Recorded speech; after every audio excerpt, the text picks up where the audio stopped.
Bonjour les amis, aujourd'hui nous sommes le 11 septembre 2025. Donc je viens vers vous aujourd'hui dans une vidéo qui sera un petit peu particulière, différente de ce que je vous fais d'habitude. Elle risque d'être un peu plus longue parce que ça va être beaucoup de comment dire, de discussion, voilà, on va être basé sur de la discussion. Et je voudrais vous parler un petit peu, donc essayer de rester jusqu'à la fin quand même. Il peut y avoir des choses très intéressantes, des idées intéressantes aussi à prendre au passage. Donc essayez de rester jusqu'à la fin. Vous pouvez l'écouter sans être obligé de la regarder, hein, un peu comme quand on écoute la radio par exemple à la maison, hein, puisqu'on est sur une image fixe, il n'y a rien à voir. Mais bon, ben voilà, tout en vaquant à vos occupations, vous pouvez écouter cette vidéo. Je viens vous parler, j'avais fait une première vidéo le 9 septembre que j'ai volontairement supprimée après l'avoir postée. Il y a eu d'ailleurs quelques vues et je m'excuse auprès des personnes qui avaient déjà laissé un commentaire, si elles ont l'occasion de revoir cette vidéo. Je l'ai supprimée volontairement parce que dedans, à la réécoute ensuite, je me suis rendu compte qu'il y avait quelque chose qui n'allait pas. Donc j'ai préféré supprimer la vidéo carrément et recommencer une autre aujourd'hui qui va être un peu dans le même sens, dans le même thème. Voilà, et puis avec 2 jours de recul, puisque c'était le 9 septembre, et là le 10 septembre a eu lieu hier, et on a donc un petit peu de recul sur ce qui s'est passé.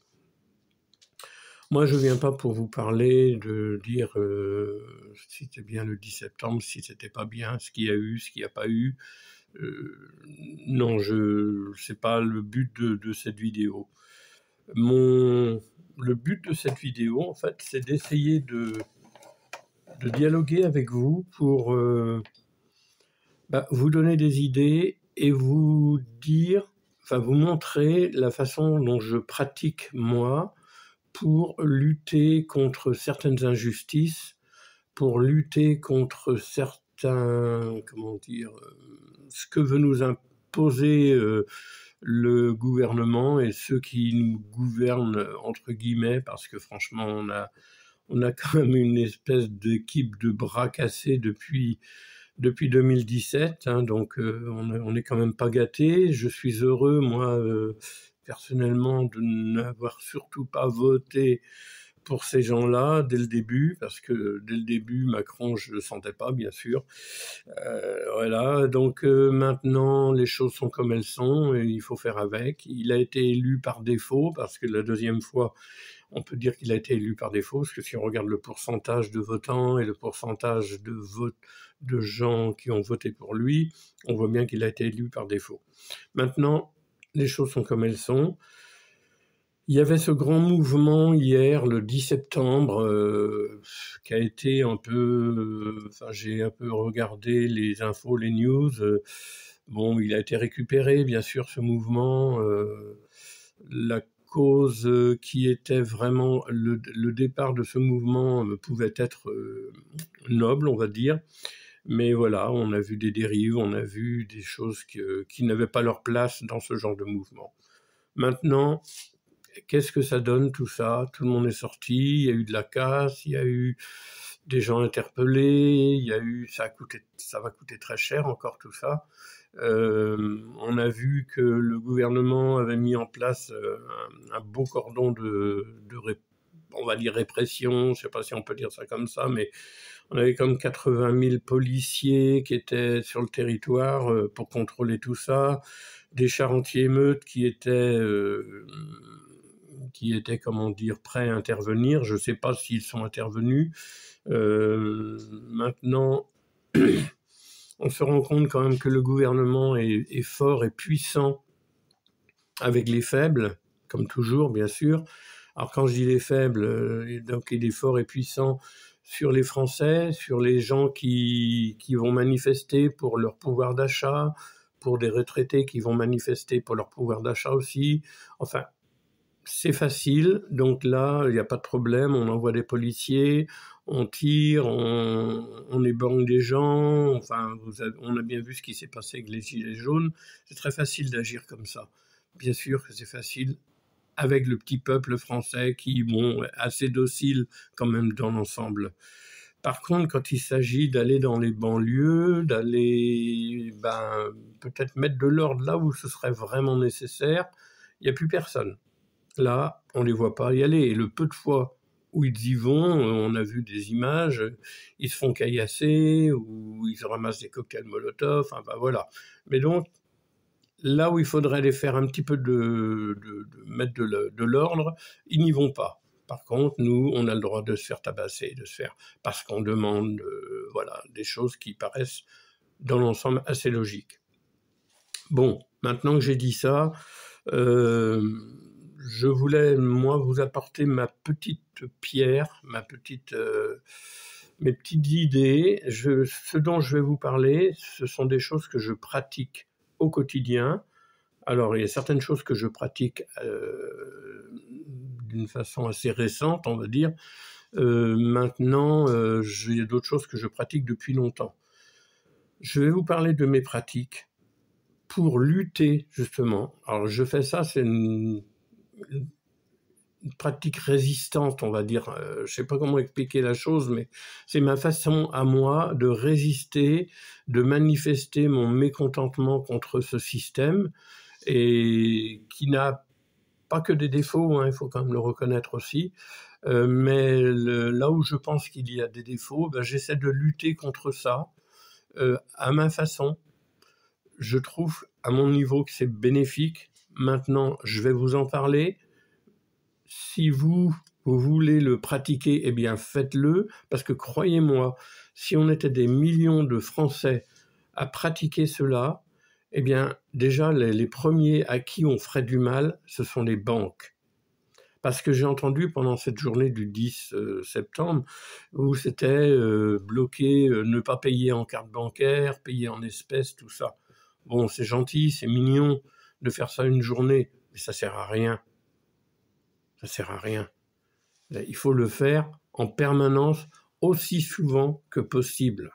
Donc moi, depuis des années, je pratique ce boycott ou cette censure de la carte bancaire. Alors, il y a des moments où je suis obligé, j'ai pas le choix de l'utiliser, notamment maintenant pratiquement toutes les stations essence sont automatisées, donc on est obligé d'avoir la carte bancaire. Bon là, je suis obligé de m'incliner malheureusement. Tant qu'il y avait des possibilités de payer en liquide, je faisais. Par contre, il y a beaucoup de choses où on peut éviter de payer en carte bancaire, dans les magasins, enfin, sur Internet, tout ça. Alors, je sais très bien, on va dire, je suis utopiste. Je sais bien que ce que je dis, c'est un peu du blabla, c'est de la parole en l'air, parce que personne ou très peu de personnes le mettront en pratique. Mais croyez-moi, si on mettait cela en pratique tous, au maximum, aussi souvent que possible, de ne payer qu'en espèces, eh bien, je peux vous dire que les banques, parce que quand même les banques, ils se sucrent bien sur notre dos, quand même, vous le savez tous, eh bien, les banques ramasseraient une méchante claque. Vraiment, une méchante claque. Je vais vous donner quelques chiffres que j'ai récupérés sur finance. Alors c'est l'info, je l'ai eu sur financepourtous.com. Il y a d'autres infos que j'ai récoltées aussi sur RTL que j'écoute de temps en temps. Eh bien, si on boycottait la carte bleue, si on arrêtait de payer avec la carte bleue, au moins le maximum de fois où c'est possible, d'éviter de payer avec son téléphone aussi, ça devient le grand truc, la facilité, ou de payer avec sa montre connectée, si on évitait tout ça. Eh bien, je peux vous dire que je pense qu'on peut parler en millions d'euros que les banques perdraient. Je vais vous donner quelques chiffres.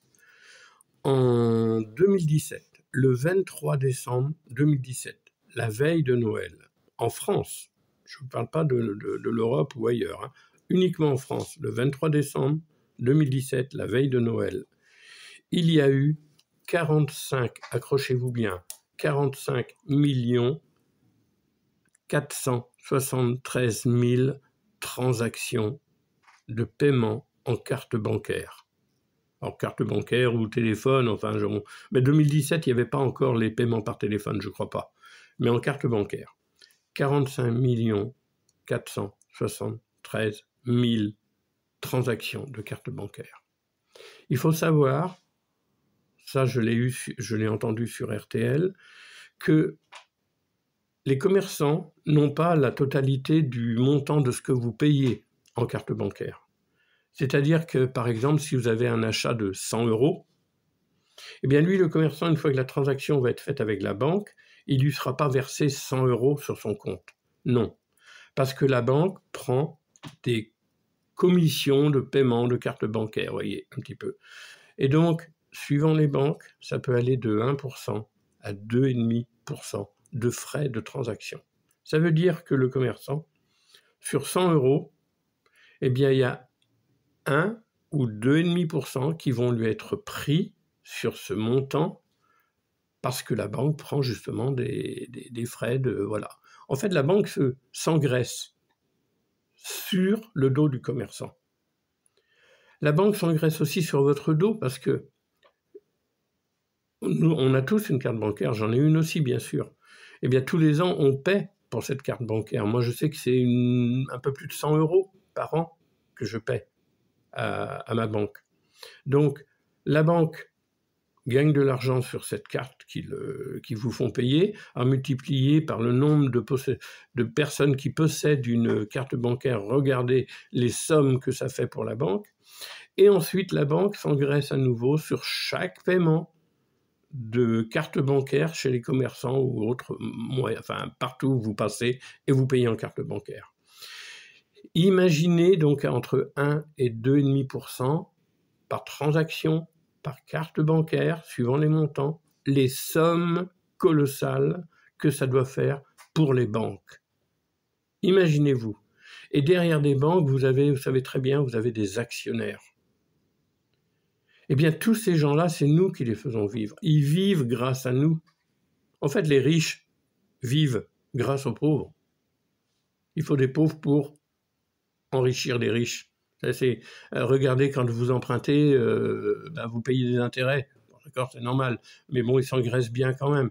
Quand vous êtes à découvert, je l'ai connu plus d'une fois, quand vous êtes à découvert, vous êtes déjà dans la mouise, eh bien, on vous ponctionne, on vous met des agios en supplément parce que vous êtes dans la mouise. Donc, regardez le fric qu'ils se font. Eh bien, si on boycottait la carte bleue, maximum, aussi souvent que c'est possible, regardez les millions qui n'iraient pas dans la poche des banques. Une partie resterait dans votre poche, pas vraiment, parce que bon, ça n'empêcherait pas qu'il faut payer les choses, même si on les paye en liquide, mais au moins les commerçants ne seraient pas pénalisés. Donc, personnellement, ce que je fais, tous les mois maintenant, je reçois ma retraite, qui n'est pas énorme, mais quand je reçois ma retraite, je sais le montant de ce que j'ai.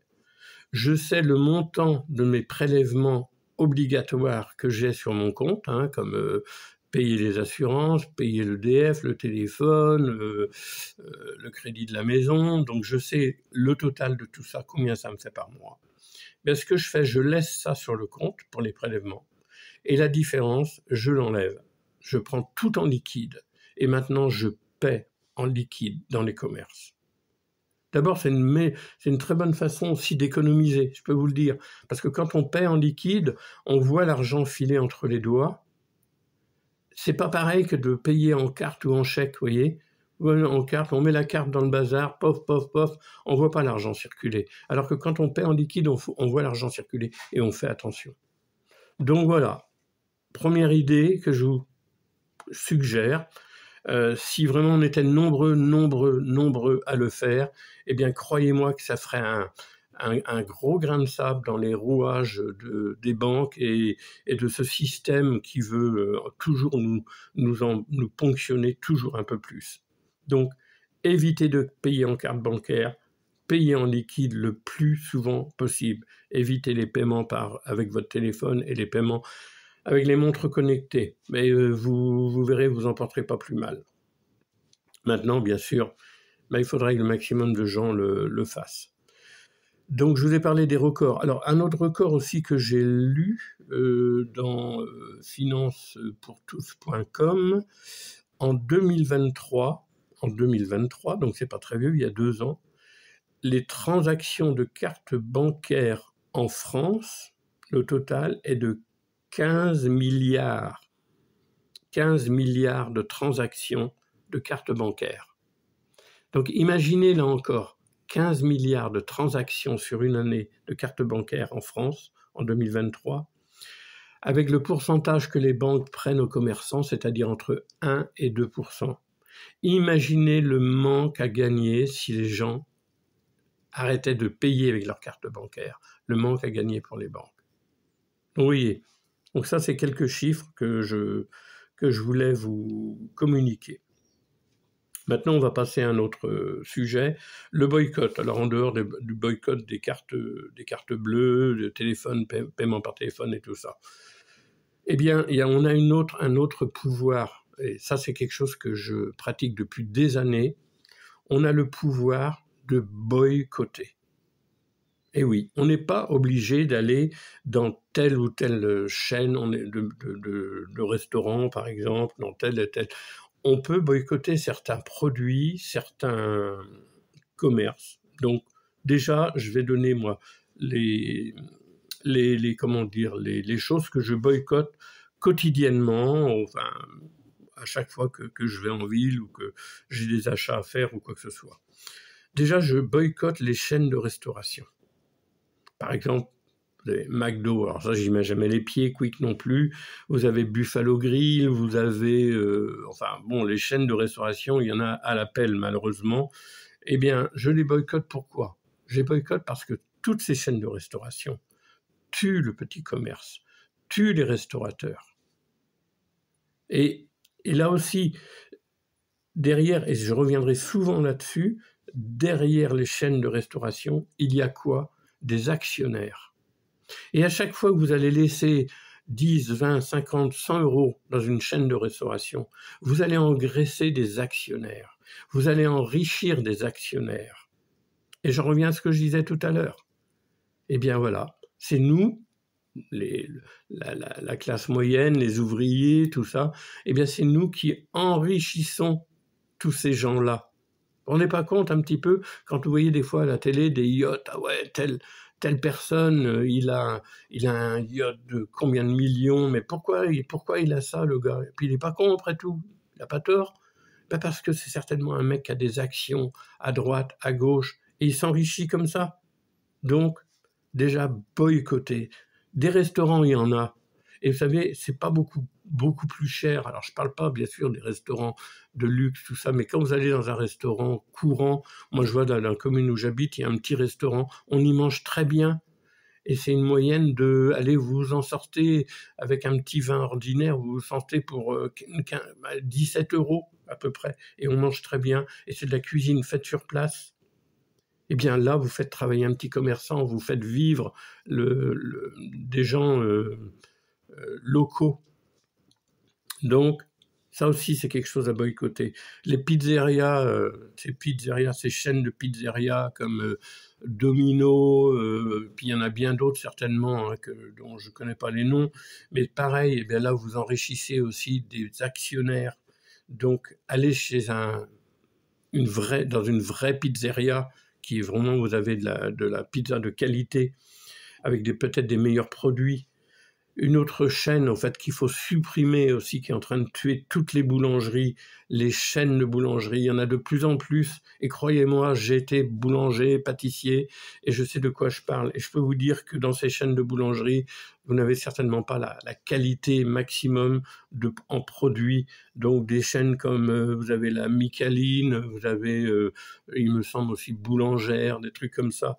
Arrêtez d'aller dans ces chaînes-là et aller chez des petits boulangers. Toutes les boulangeries sont en train de fermer. On est en train de tuer les boulangeries. Donc là aussi, c'est une réaction citoyenne que vous feriez de sauver les petits commerces. Et derrière ces chaînes de boulangerie, j'en reviens encore à la même chose, il y a des actionnaires que vous enrichissez. Les produits alimentaires, pareil. Il y a plein de produits alimentaires qu'il faudrait boycotter parce qu'ils sont pas bons pour la santé, parce qu'ils sont bourrés de conservateurs, de colorants, de produits qui sont cancérigènes. Et beaucoup de gens, je vois bien quand je vais faire mes courses moi-même, ça m'arrive aussi comme tout le monde, mais je vois bien dans les paniers des gens, quand je vois, mon Dieu, je dis, mais c'est pas possible que les gens consomment ça. C'est du poison à petit feu. C'est du poison à petit feu. Pourquoi vous croyez qu'il y a autant de cancers? Il y a de plus en plus de cancers.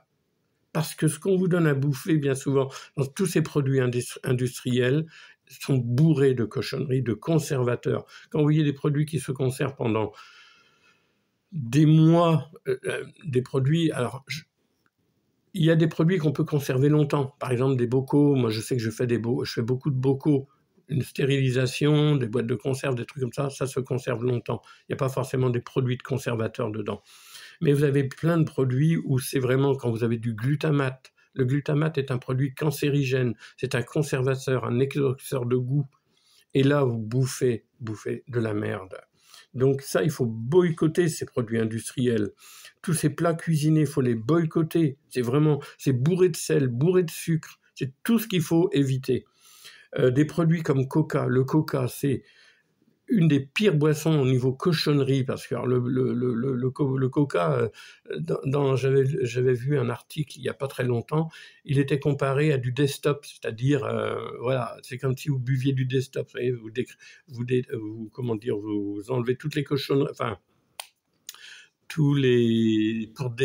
j'arrive pas à trouver ce que je veux dire. Enfin, vous voyez, quand vous mettez du desktop dans un évier, c'est pour déboucher. Et c'est vraiment hyper nocif. Déjà, on ne devrait même pas utiliser ce produit, que c'est hyper nocif, même au niveau dans la nature après. Donc, le Coca, il faut éviter ça. C'est vraiment de la cochonnerie. On donne ça aux enfants. Mon Dieu, les pauvres enfants, dès leur jeune âge, on leur donne... Alors, certains pourcentages de personnes donnent ça aux enfants, mais ça, c'est des produits qu'il faut vraiment bannir. Le Coca, les bonbons, tous ces bonbons Haribo, tous ces trucs-là, c'est bourré de colorants, de conservateurs, du mauvais sucre. Enfin, on a tout faux quand on donne ça aux enfants. Les Kellogg's Cornflakes, alors là, c'est pareil. On s'imagine donner des bonnes choses, mais renseignez-vous. Il y a suffisamment d'endroits où on peut se renseigner maintenant pour éviter ces produits qui sont nocifs pour la santé. Le Nutella, mon Dieu, le Nutella, ça c'est pareil quelque chose qu'il faut bannir de la consommation. Nestlé, alors Nestlé, ils sont pas tout blancs non plus, hein, malgré la blancheur du lait Nestlé, eh bien, ils sont pas tout blancs, et là c'est pareil, c'est des produits qu'il faut boycotter. J'en viendrai à autre chose qu'il faut boycotter, c'est les caisses automatiques dans les supermarchés. Vous voulez gagner du temps, mais vous courez après quoi? Le temps. Toujours, tout est basé sur le temps. Regardez les pubs, tout ça. Vous irez plus vite en faisant ci, en payant par carte ou en payant par téléphone, vous allez plus vite. Et pour aller plus vite, pourquoi? Dites-le-moi un peu pourquoi. Pour regarder la télé après, je sais pas. Non. Là, c'est pareil. Donc, les caisses automatiques, eh bien, prenons. Et pareil, vous allez à une caisse normale. On peut discuter avec la caissière, avec l'hôtesse de caisse, pardon. On dit plus des caissières. Mais vous pouvez discuter. Vous avez une personne physique, vous avez un être humain devant vous. Et 2-3 mots échangés à une caissière, moi, je le fais à chaque fois. Eh bien, c'est agréable. Il y a un contact humain. Au lieu de payer à une machine, et là encore, vous payez avec une machine, avec une carte bancaire, parce que là, c'est pareil, vous êtes encore coincé. Donc, évitez, parce que derrière les caisses automatiques, eh bien, vous avez aussi des actionnaires. Ça, il ne faut pas rêver. Vous avez des actionnaires qui, bien sûr, ont mis leurs actions dans ces entreprises qui font les caisses automatiques. Les autoroutes, quand on peut, autant que possible, évitez les autoroutes. D'abord, vous consommez plus d'essence parce que vous allez plus vite, vous roulez plus vite, donc voilà. Et vous allez, là encore, qui gère les autoroutes? Des actionnaires. Donc, vous allez encore engraisser, enrichir des actionnaires. Donc là encore, après, il ne faut pas se plaindre de dire « Oh, il y a des riches, ouais, ils sont pleins de thunes et tout. » Ben oui, mais c'est nous qui les enrichissons. C'est avec notre argent, quand on consomme.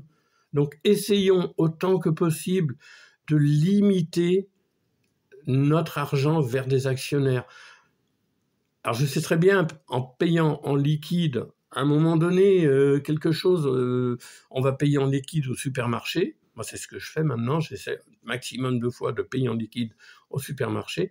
Alors je sais très bien, derrière les supermarchés, il y a des actionnaires aussi. Donc je vais les engraisser au passage, bien entendu. Hein, je vois les commentaires venir un petit peu, hein, mais je vais engraisser l'actionnaire du supermarché, parce que là, j'ai pas trop le choix. Mais au passage, je vais pas engraisser la banque. Parce que comme je vais pas utiliser ma carte bancaire, eh bien, le pourcentage que la banque aurait pris sur le montant de la transaction, eh bien, il va pas être fait. Donc, au moins, j'aurais limité ça. Je vais pas engraisser les actionnaires de la banque. Donc voilà. Je sais que rien n'est parfait, qu'on ne pourra pas faire tout forcément à 100% comme il faut, mais déjà rien que ces petites choses-là, si on les met en pratique, eh bien croyez-moi, on peut faire du mal, on peut mettre certains grains de sable dans les rouages de ce système de consommation et de ce système de pouvoir qu'il y a sur nous. Maintenant, il y a d'autres choses qu'on peut faire entre nous aussi, pour éviter justement les actionnaires, la carte bancaire, de dépenser notre argent. Eh bien, faire du troc. Pourquoi pas faire du troc? Moi, je pratique le troc avec des personnes, avec des gens. Je te donne ça, tu me donnes ça. Je te donne de mon temps, tu as besoin de moi pendant 1 heure, 2 heures. Eh bien, en échange, quand j'aurai besoin de toi, tu viendras m'aider. Donc, on peut troquer. On peut échanger les services, donc ça revient à peu près au même. Mais voilà, je te rends service, eh bien tu me rendras service à un autre moment. Faire le maximum de choses soi-même.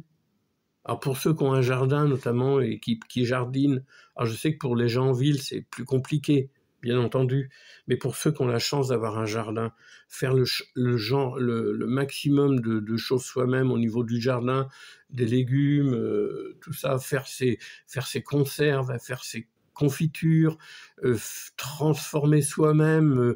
Là, vous voyez, dernièrement, là, j'avais pas mal de tomates, eh bien, j'ai fait de la sauce bolognaise. La sauce bolognaise, on ne la trouve pas que dans les supermarchés, la sauce bolognaise industrielle. Non, on peut la faire soi-même. Il suffit d'avoir des tomates, des oignons, un peu de carottes, si on veut mettre un peu de carottes, de la viande, et puis voilà, le tour est joué, et on fait sa sauce bolognaise, on la stérilise. Alors bien sûr, ça demande un peu de temps, tout ça, mais on n'a rien sans rien. Donc voilà, donc faire le maximum de choses soi-même, donc et essayer d'accéder à un maximum d'autonomie. Eh bien, croyez-moi, quand on arrive à faire tout ça, quand on essaie de faire un petit peu dans tout ça, eh bien, on y gagne. Parce que je peux vous dire une chose, moi j'ai une petite retraite.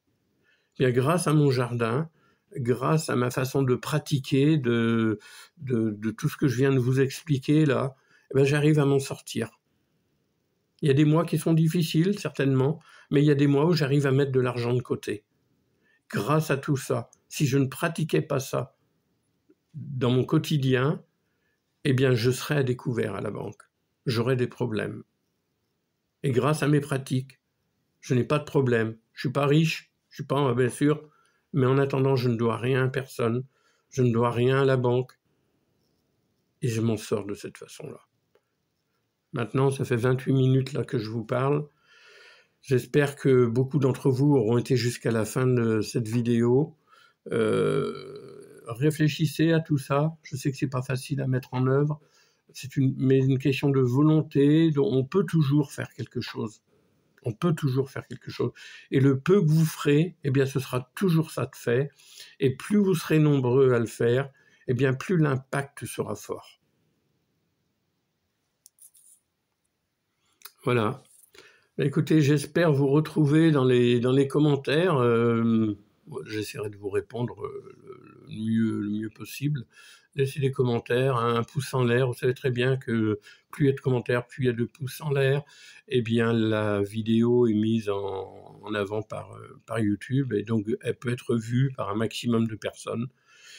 Parce que pour pouvoir mettre en pratique, bien sûr, ce que je vous dis dans la vidéo, mais il faut qu'on soit un maximum de personnes à le faire pour que ça ait vraiment un impact pour mettre les grains de sable dans ces rouages. N'hésitez pas à la partager aussi un maximum de fois, de façon toujours pour le même but, c'est-à-dire qu'elle soit vue le plus possible, pour que vraiment, essayez, bien sûr, je dis pas que vous pourrez tout faire à 100%, mais essayez le maximum de choses que vous puissiez faire dans ce que je viens de vous énumérer, et vous verrez que même pour vous, ce sera tout bénéfice. Allez, je vous souhaite à tous une très belle journée, soyez courageux, ne vous laissez pas aller à la déprime et non plus aux colères trop violentes comme ce qu'on a pu voir un peu hier. Après, on peut comprendre que les gens aient une certaine colère, mais voilà, il y a peut-être d'autres manières d'agir et de faire pour contrer tout ça. Je vous souhaite plein de belles choses, puis je vous dis à très bientôt pour une nouvelle vidéo. Bye bye.